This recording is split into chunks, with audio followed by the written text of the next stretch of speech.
Assalamualaikum warahmatullahi wabarakatuh. Bapak Ibu yang kami hormati, pada kesempatan kali ini kita akan menyampaikan konsep dasar pembelajaran jarak jauh, belajar dari rumah, yang seharusnya memang harus dipahami oleh guru sebelum guru nanti melaksanakan pembelajaran pada saat kondisi COVID-19 ini. Ini kami intisarikan dari surat edaran Sekjen Kemendikbud nomor 15 tahun 2020.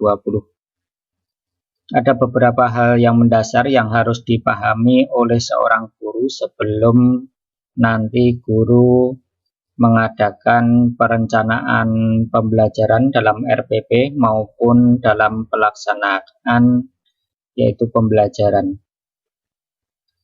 Adapun konsep dasar yang harus dipahami oleh guru menurut surat edaran Sekjen Kemendikbud nomor 15 tahun 2020 yang kami intisarikan, diantaranya kami ringkas dalam 4 hal dasar yang harus dilakukan oleh guru dalam kegiatan belajar dari rumah ini. Di antaranya yang pertama, hal yang harus kita pahami dan harus di luar kepala pada diri seorang guru, bahwa pembelajaran jarak jauh ini bisa kita laksanakan secara dalam jaringan satu atau daring, kemudian yang kedua luar jaringan ataupun luring, dan yang ketiga adalah kombinasi antara daring dan luring. Ini hal yang mendasar yang harus Bapak Ibu guru pahami sebelum nanti melaksanakan pembelajaran jarak jauh, belajar dari rumah.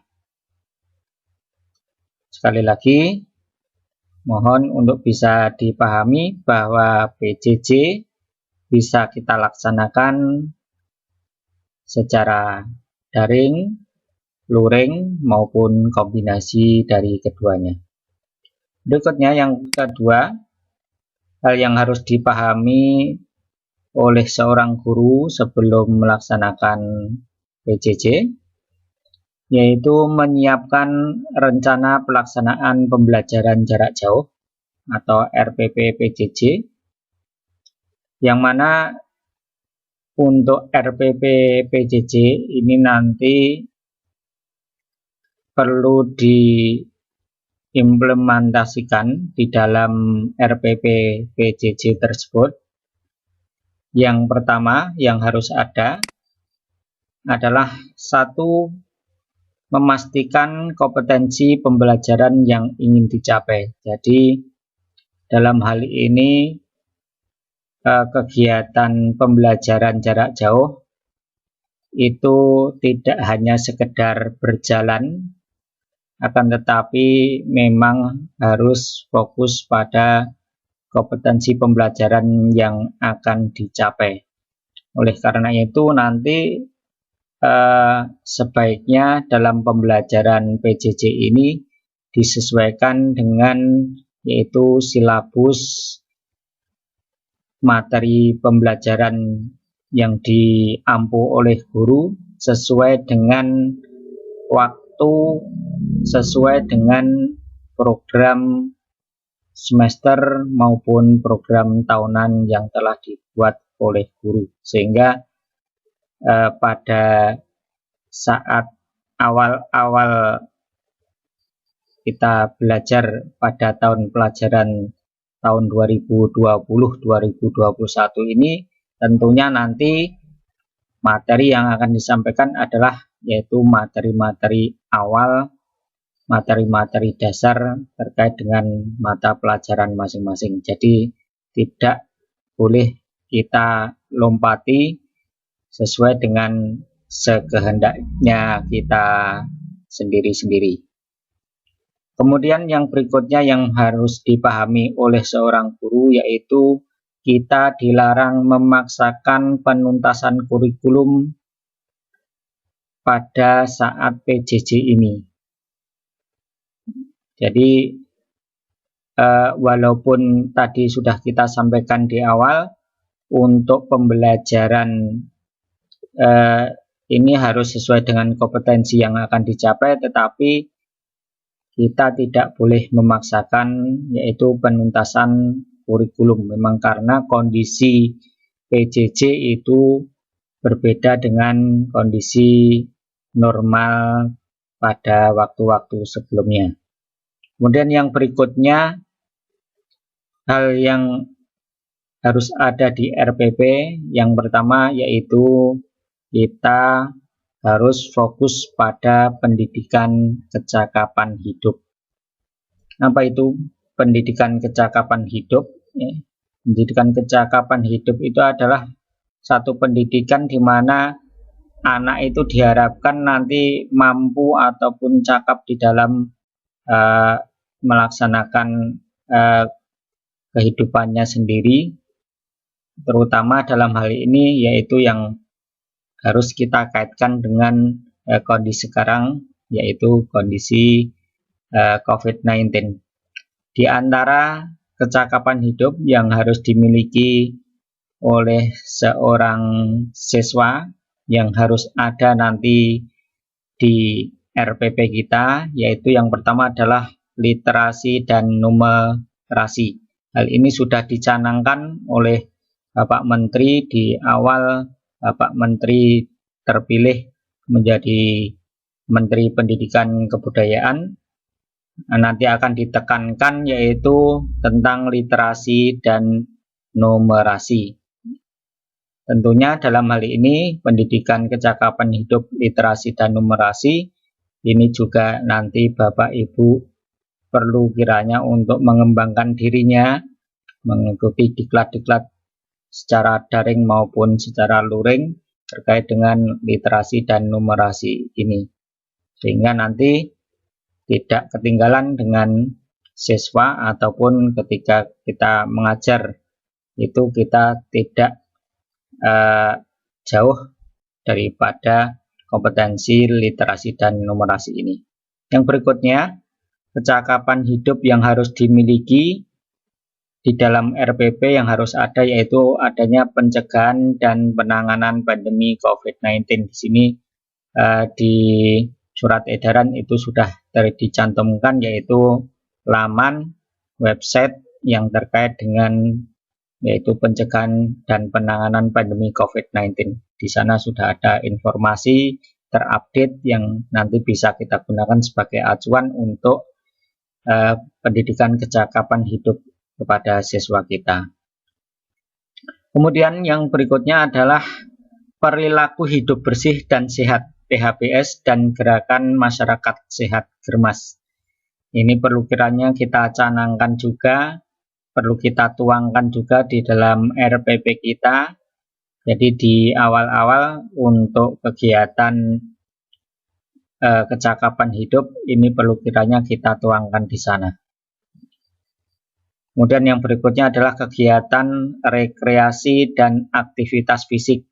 Ini juga perlu kita kembangkan. Mungkin di saat ini karena COVID-19 banyak kita berada di dalam rumah sehingga perlu kiranya adanya kegiatan-kegiatan yang sifatnya rekreasi dan aktivitas fisik agar senantiasa sehat. Kemudian yang berikutnya adalah spiritual keagamaan. Ini juga penting untuk menguatkan keimanan, menguatkan yaitu kecakapan hidup dalam hal spiritual agar nanti tidak mudah untuk putus asa dan selalu semangat menatap kehidupan di dunia ini. Tentunya ini harus dilandasi dengan kegiatan spiritual keagamaan ini. Kemudian yang berikutnya adalah penguatan karakter dan budaya. Ini juga sudah di awal-awal dulu sudah lalu ditanamkan penguatan karakter dan budaya yang harus dimiliki oleh seorang siswa. Karakter tanggung jawab, disiplin, kemudian kerapian, kemudian kebangsaan, jiwa nasionalis, dan sebagainya itu perlu dikembangkan kembali. Ini terkait dengan hal yang perlu dituangkan di dalam RPP kita harus ada, yaitu kecakapan hidup. Saya ulangi sekali lagi, untuk RPP yang pertama, 1. Memastikan kompetensi pembelajaran yang ingin dicapai. Kemudian dilarang memaksakan penuntasan kurikulum dan fokus pada pendidikan kecakapan hidup. Yang berikutnya, yang kedua, yang harus ada di RPP, yang harus tertuang di dalam RPP, yaitu menentukan metode dan interaksi yang dipakai dalam penyampaian pembelajaran melalui daring, luring, atau kombinasi keduanya. Ini untuk metodenya sudah kita sampaikan di channel saya di materi penjelasan terkait, masih juga terkait dengan SE nomor 15 tahun 2020, yaitu tentang metode pembelajaran dan interaksinya. Ini perlu dituangkan, perlu disampaikan di situ. Kira-kira seperti apa? Ini penting ya. Kemudian yang berikutnya yaitu menentukan jenis media pembelajaran. Ini untuk media pembelajaran tentunya nanti adalah terkait dengan metode yang digunakan di sini. Kalau metodenya daring, semestinya nanti media pembelajarannya adalah media pembelajaran yang sifatnya daring. Kemudian kalau misalnya di sini yang nomor 2 di sini itu kita menentukan metode dan interaksi ini menggunakan sifatnya luring, berarti nanti media pembelajarannya juga sifatnya adalah luring. Dan kombinasi ya sifatnya nanti juga akan harus kombinasi. Ini yang ketiga yang harus ada di RPP. Yang berikutnya, yang keempat, adalah guru perlu meningkatkan kapasitas dengan mengikuti pelatihan daring yang disediakan oleh pemerintah maupun lembaga non-pemerintah guna mendukung keterampilan penyelenggaraan PJJ pada situasi darurat COVID-19. Ini alhamdulillah di beberapa tempat, beberapa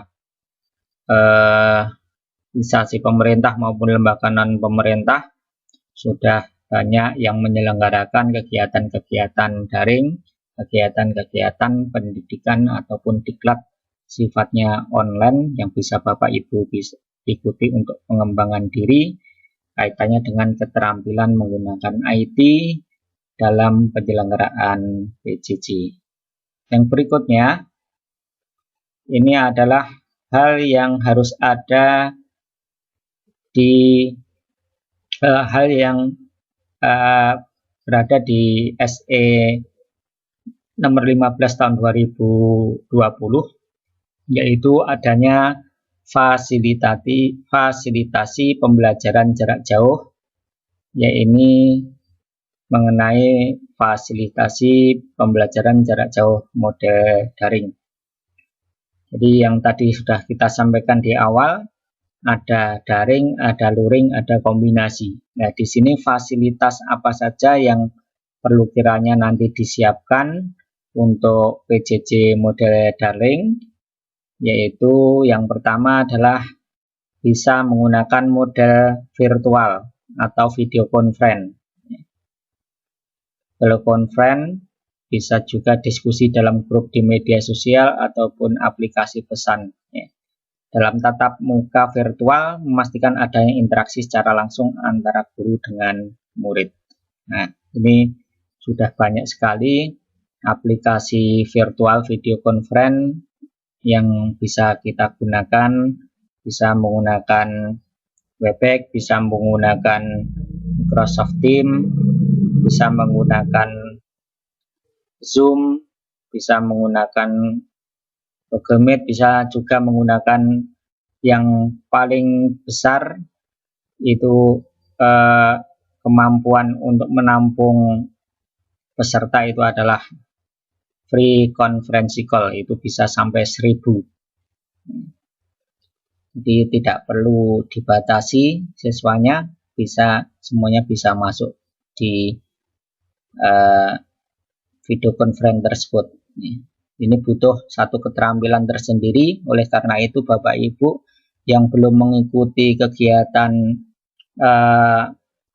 pelatihan daring, bisa silahkan untuk mengikuti kegiatan pelatihan daring, keterampilan untuk mengoperasikan aplikasi video conference. Selain tatap muka virtual melalui video conference, bisa juga menggunakan LMS ataupun Learning Management System.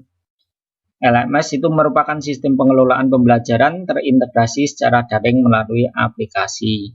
Jadi dalam hal ini saya secara pribadi kurang begitu cocok, kurang begitu sesuai dengan model LMS ini, walaupun sifatnya itu kelihatannya dalam jaringan, tetapi dalam hal ini masih ada kekurangan, yaitu tidak adanya interaksi langsung, tatap muka langsung antara guru dengan peserta didik.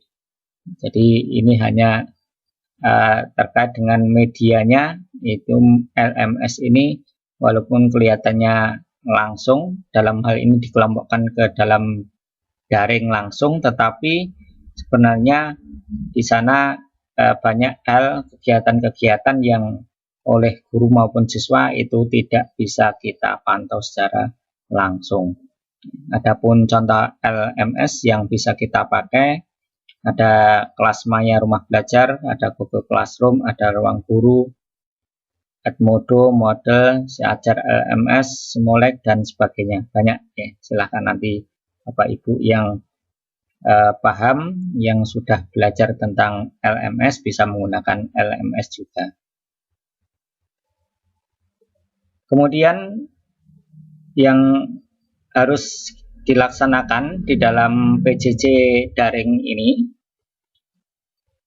yang pertama adalah pra pembelajaran. Jadi langkah-langkahnya yang harus Bapak Ibu guru siapkan nanti. Yang pertama, sebelum pembelajaran berlangsung itu harus ada, yaitu langkah-langkah ini diantaranya: satu, kita siapkan nomor telepon orang tua wali ataupun peserta didik.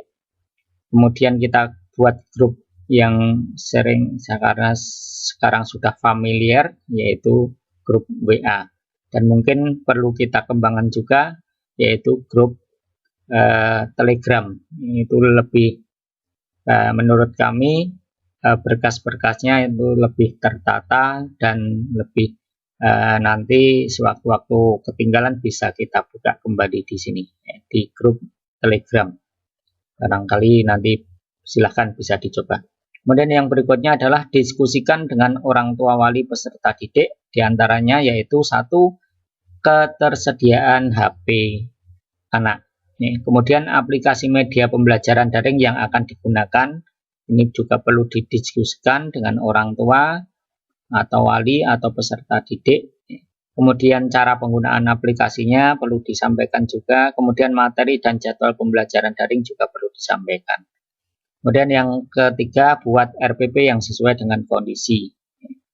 Yang keempat, memastikan orang tua peserta didik atau peserta didik mendukung proses pembelajaran. Jadi istilahnya ini kita sebelum melaksanakan pembelajaran, kita itu harus menganalisis, analisis konteks terlebih dahulu, kelebihan dan kekurangannya apa. Kita cari di sini di pra pembelajaran dulu, kemudian kalau sudah baru kita identifikasi kira-kira yang cocok untuk kegiatan pembelajaran untuk yang model daring itu yang seperti apa.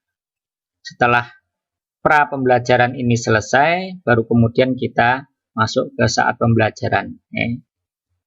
Tentunya nanti setelah kita evaluasi, setelah kita analisis dari bagian pra pembelajaran di sini, nanti kita bisa menentukan model apa, tatap muka virtual ataupun model LMS. Kalau yang tatap muka virtual, kegiatannya ini ada 4 ini.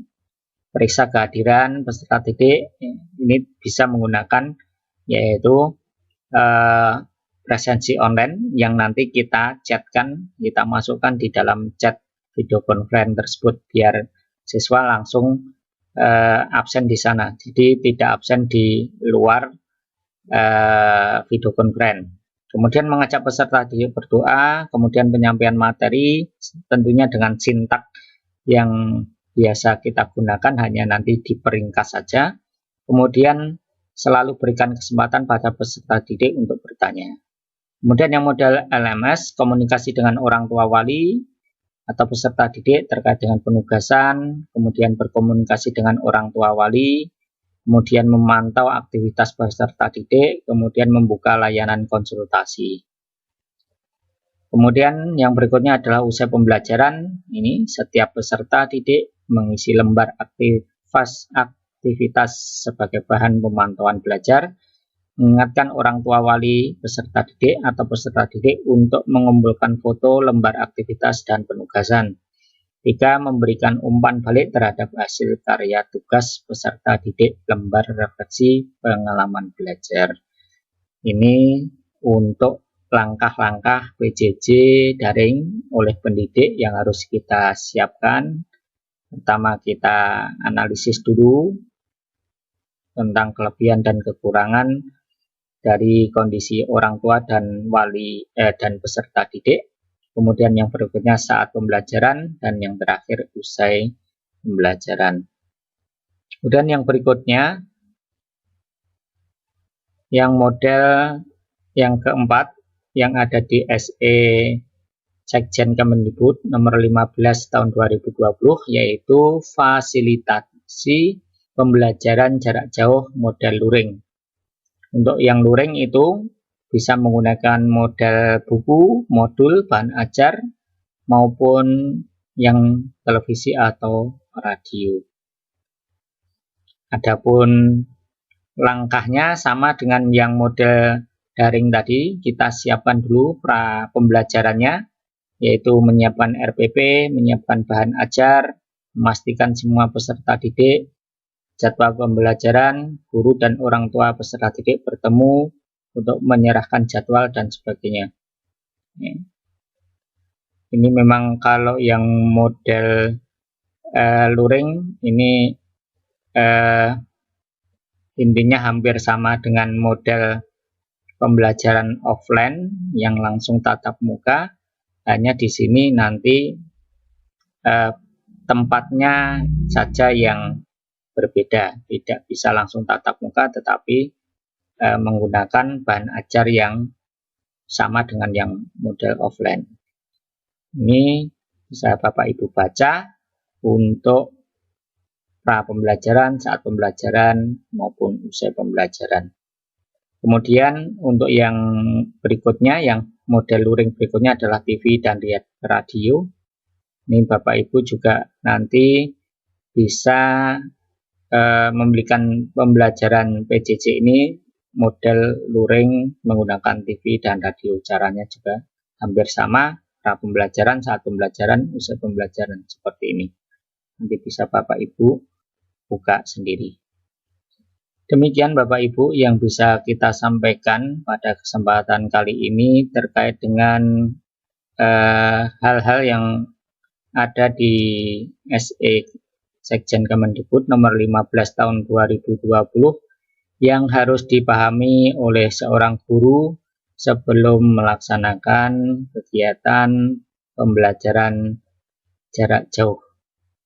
Agar nantinya ketika pembelajaran jarak jauh itu benar-benar terarah dan bisa maksimal menghasilkan kompetensi ataupun kompeten siswa sesuai dengan tujuan dan indikator yang sudah kita buat di silabus kita masing-masing. Demikian yang bisa kita sampaikan, mudah-mudahan bermanfaat. Assalamualaikum warahmatullahi wabarakatuh.